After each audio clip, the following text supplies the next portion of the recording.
ঢাকাই চলচ্চিত্রের মেগাস্টার সাকিব খান আবারও আসছেন নতুন সিনেমা নিয়ে, যার নাম Prince once upon A time in Dhaka. দীর্ঘদিন ধরে সাকিব খান ভক্তরা অপেক্ষায় ছিলেন তার নতুন কোনো বিগ বাজেটের প্রজেক্টের জন্য। অবশেষে সেই প্রত্যাশা পূরণ হতে চলেছে। পরিচালক আবু হায়াত মাহমুদের এই ছবিটি মূলত 1990-এর দশকের ঢাকা শহরের আবহাওয়াকে নিয়ে নির্মিত হচ্ছে। সেই সময়ের ঢাকার রাজনৈতিক ও সামাজিক বাস্তবতা, অপরাধ জগতের অস্থিরতা, রোমান্স এবং পারিবারিক আবেগে মিশ্রণ করে সাজানো হয়েছে ছবির গল্প। পরিচালক জানিয়েছেন, গুলিস্তান থেকে গুলশান ঢাকার নানা বৈচিত্র্যময় দিক তুলে ধরা হবে এই সিনেমায়।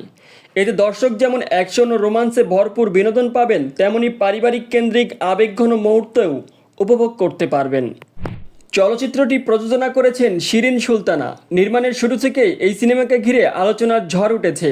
জানা গেছে এটি একটি বড় বাজেটের সিনেমা, যেখানে আন্তর্জাতিক মানের শুটিং প্রযুক্তি ও সেট ডিজাইন ব্যবহার করার পরিকল্পনা রয়েছে।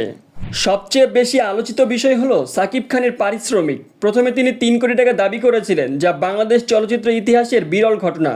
তবে শেষ পর্যন্ত তিনি 2,50,00,000 টাকা চুক্তিবদ্ধ হন। এর মধ্যে 2 কোটি টাকা আগাম ও পরিশোধ করা হয়েছে। এই অঙ্ক নিঃসন্দেহে ঢাকাই চলচ্চিত্রের পারিশ্রমিকের ক্ষেত্রে নতুন এক রেকর্ড।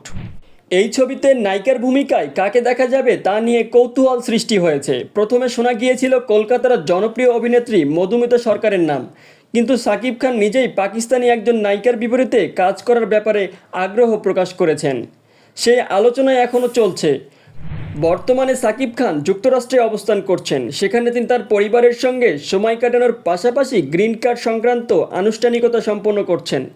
দেশে ফেরার পর অক্টোবর থেকেই শুরু হবে প্রিন্স সিনেমার শুটিং চলবে ঢাকা ও দেশের বাইরে একাধিক মনোরম লোকেশনে। ছবিটি মুক্তির পরিকল্পনা। প্রযোজনা সংস্থার লক্ষ্য আগামী ঈদুল ফিতরে ছবিটি মুক্তি দেওয়া।